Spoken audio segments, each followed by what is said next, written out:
Hello and welcome to Mastering Excel Essentials in 60 Minutes course. My name is Zakaria and I will be with you throughout the course.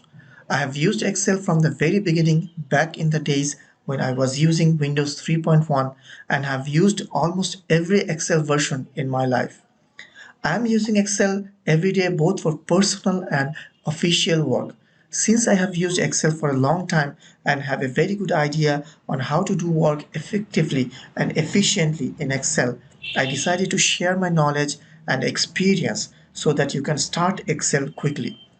After finishing this course, you will know the basics of Excel, how to perform autofill, sorting and filtering, formatting text, using VLOOKUP, using the most used formulas, using if, pivot tables, charts, conditional formatting, and many more.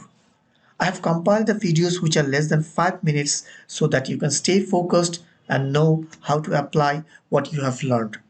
For this course, you need to install any version of Excel and know how to do some basic tasks in Excel. So stay tuned and see you in the course.